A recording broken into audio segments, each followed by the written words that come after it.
Hi everyone, welcome to our YouTube channel mining fact. दोस्तों, आज हम कोल इंडिया लिमिटेड के ईसीएल और डब्ल्यूसीएल में होने वाले माइनिंग सरदार जूनियर ओवरमैन और सर्वेयर एग्ज़ाम के लिए महत्वपूर्ण एमसीक्यू क्वेश्चन के बारे में जानेंगे, जो कि एग्ज़ाम में बहुत ही महत्वपूर्ण साबित हो सकते हैं। तो देखते हैं दोस्तों कौन कौन से क्वेश्चन हैं तथा उनका आंसर। तो पहला क्वेश्चन है, what is work of mining sardar, यानी माइनिंग सरदार की ड्यूटी क्या है, यानी काम क्या है। तो ऑप्शन ए है, side of benches are kept properly dressed, यानी जो बेंचेस की साइड है वह प्रॉपरली ड्रेस्ड होनी चाहिए। ऑप्शन बी है, stability of benches is not endangered, यानी जो बेंच की जो स्टेबिलिटी यानी स्थिरता है वह डेंजर्ड नहीं होनी चाहिए। अगला है, dust control measures are implemented, और डस्ट का कंट्रोल होना चाहिए।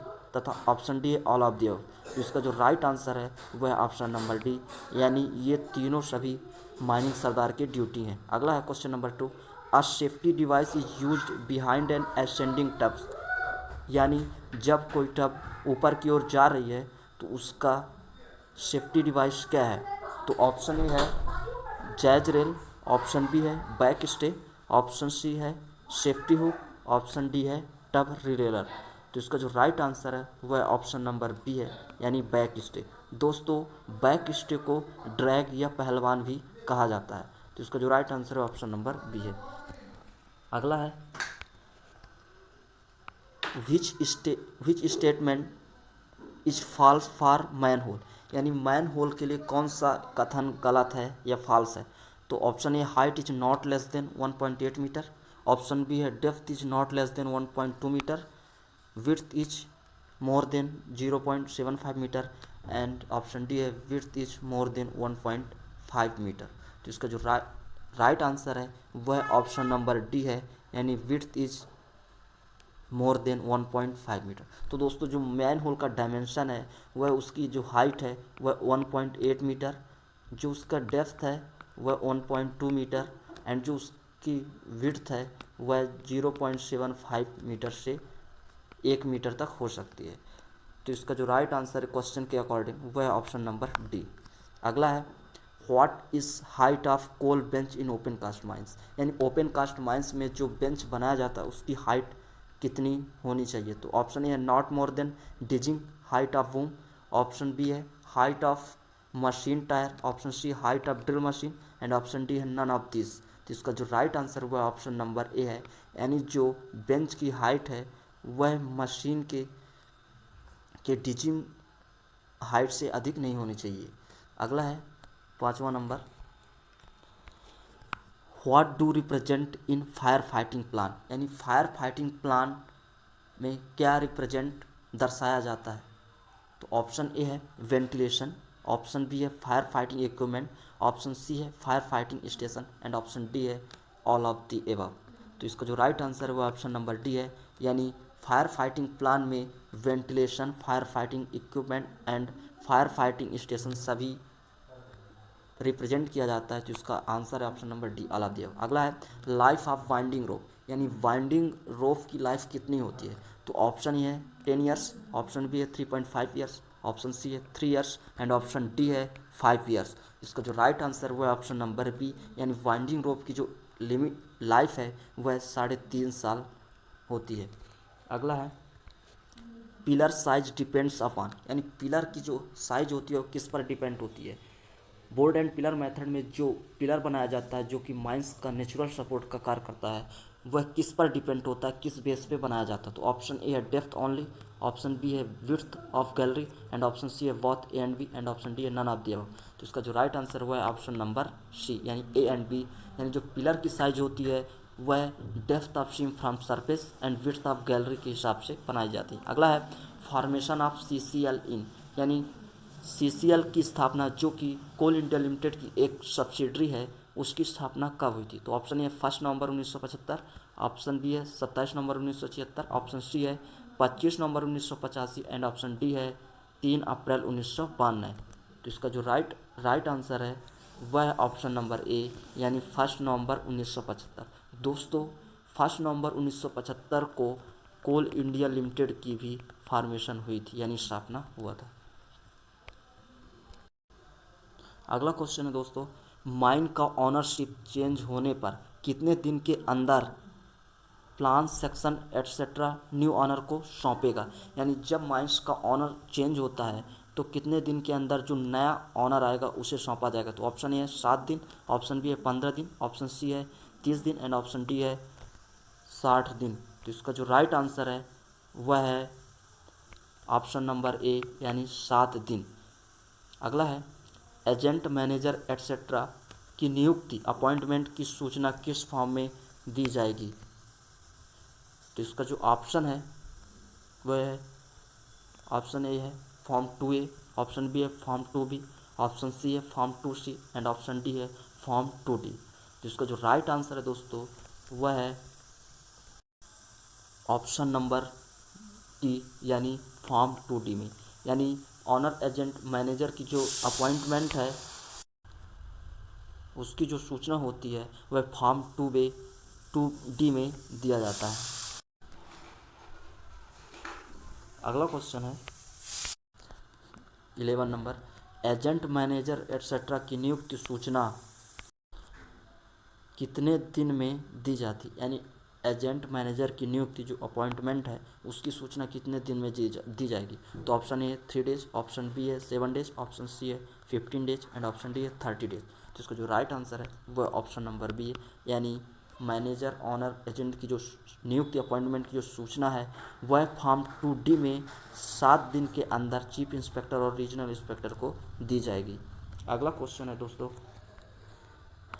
एजेंट मैनेजर एट्सेट्रा की नियोजन की समाप्ति यानी टर्मिनेशन की सूचना किस फॉर्म में दी जाएगी। तो ऑप्शन ए है फॉर्म 2A, ऑप्शन बी है फॉर्म 2B, ऑप्शन सी है form 2E and option D है फॉर्म 2D। तो इसका जो राइट आंसर है वह है ऑप्शन नंबर सी यानी फॉर्म 2E। तो जो फॉर्म 2E में ऑनर एजेंट और मैनेजर के टर्मिनेशन यानी नियोजन की समाप्ति की सूचना दी जाती है चीफ इंस्पेक्टर और रीजनल इंस्पेक्टर को। अगला है, ऑनर एजेंट मैनेजर की नियोजन की समाप्ति की सूचना कितने दिन में दी जाएगी। तो ऑप्शन है 7 दिन, ऑप्शन बी है 15 दिन, ऑप्शन सी है 30 दिन एंड ऑप्शन डी है 60 डेज यानी 60 दिन। तो इसका जो राइट आंसर है वो ऑप्शन नंबर ए यानी जब किसी ऑनर एजेंट और मैनेजर का जो टर्मिनेशन होता है उसकी जो सूचना है फॉर्म 2E में 7 दिन के अंदर चीफ इंस्पेक्टर और रीजनल इंस्पेक्टर को दी जाती है। अगला है, एजेंट मैनेजर एट्सेट्रा की अपॉइंटमेंट एंड टर्मिनेशन की सूचना किसको भेजी जाती है। यानी नियोजन और अपॉइंटमेंट और टर्मिनेशन की सूचना किसको भेज जाती है। तो ऑप्शन ए है ऑनर, ऑप्शन बी है RI यानी रीजनल इंस्पेक्टर, ऑप्शन सी है CI यानी chief inspector and option D है बोथ CI एंड RI। तो इसका जो राइट आंसर है वह है ऑप्शन नंबर डी यानी चीफ इंस्पेक्टर और रीजनल इंस्पेक्टर को ऑनर एजेंट मैनेजर के अपॉइंटमेंट की और टर्मिनेशन की दोनों की सूचना 7 दिन के अंदर दी जाएगी। अगला दोस्तों 15 नंबर क्वेश्चन, डेंजरस एक्यूरेंस की सूचना किस फॉर्म में दी जाएगी। यानी डेंजरस एक्यूरेंसेस जो होते हैं उसकी सूचना किस फॉर्म में दी जाती है। तो ऑप्शन ए है फॉर्म 4A, ऑप्शन बी है फॉर्म 4B, ऑप्शन सी है form 4C and option D है फॉर्म 5। तो इसका जो राइट आंसर है वह है ऑप्शन नंबर ए यानी डेंजरस एक्यूरेंसेस एक्सीडेंट और डेंजरस एक्यूरेंसेस की सूचना फॉर्म 4A में दी जाती है। माइंस रूल के फॉर्म 4A में दी जाती है। अगला है, डेंजरस एक्यूरेंसेस की सूचना कितने समय में दी जाएगी। तो ऑप्शन ए है 7 दिन, ऑप्शन बी है 72 घंटे, ऑप्शन सी है 48 घंटे एंड ऑप्शन डी है 24 घंटे। तो इसका जो राइट आंसर है वह है ऑप्शन नंबर डी यानी जब माइंस में कोई डेंजरस एक्यूरेंसेस हो जाती है तो उसकी सूचना 24 घंटे के अंदर फॉर्म 4A में चीफ इंस्पेक्टर और रीजनल इंस्पेक्टर को दी जाती है। अगला है,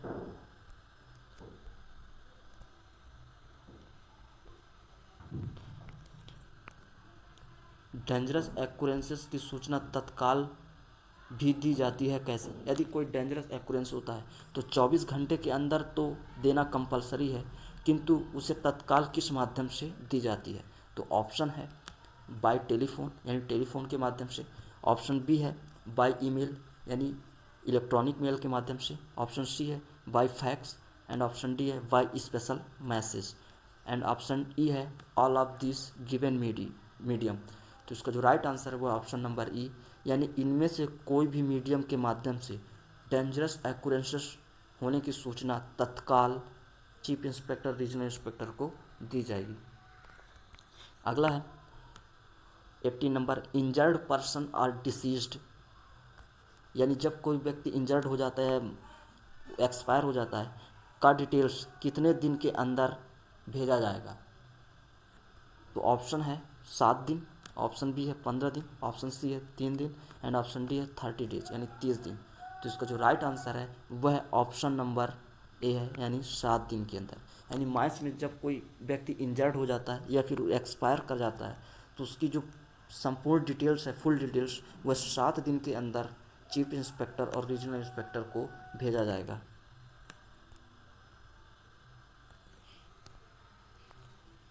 अगला है दोस्तों 90 number, injured person or deceased का डिटेल किस फॉर्म में भेजा जाएगा। तो ऑप्शन ए है, यानी जब कोई इंजर्ड पर्सन है और यह एक्सपायर कर जाता है तो उसकी जो कंप्लीटली डिटेल्स होती है वो किस फॉर्म में भेजा जाएगा। तो ऑप्शन ए है फॉर्म 4A, ऑप्शन बी है फॉर्म 4B, ऑप्शन सी है form 4C, and option D है फॉर्म 2D। तो इसका जो राइट आंसर है वह है ऑप्शन नंबर बी, यानी फॉर्म 4B में इंजर्ड पर्सन या फिर कोई एक्सपायर कर जाता उसकी फुल डिटेल फॉर्म 4B में भेजा जाता है। अगला है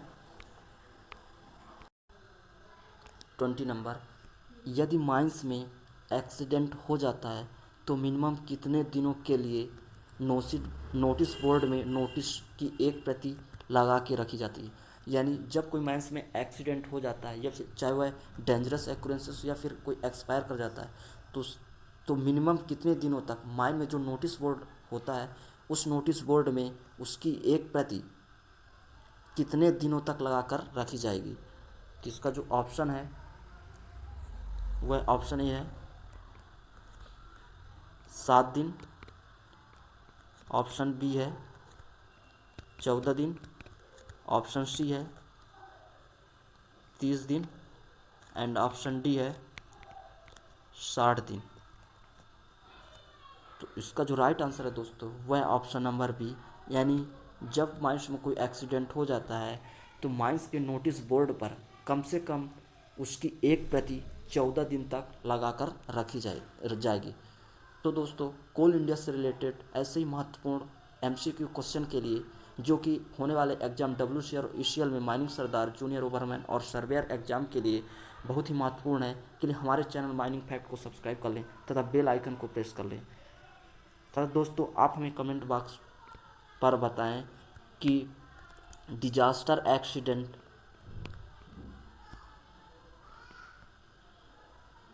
कितने व्यक्ति एक्सपायर कर जाने पर उसे कहा जाता है, यानी डिजास्टर एक्सीडेंट माइंस में कब कहा जाएगा, यानी कितने पर्सन की मृत्यु हो जाने पर उसे डिजास्टर एक्सीडेंट कहा जाएगा। तो इस क्वेश्चन का आंसर हमें कमेंट बॉक्स पर बताएं। धन्यवाद दोस्तों, जय हिंद, कीप वॉचिंग।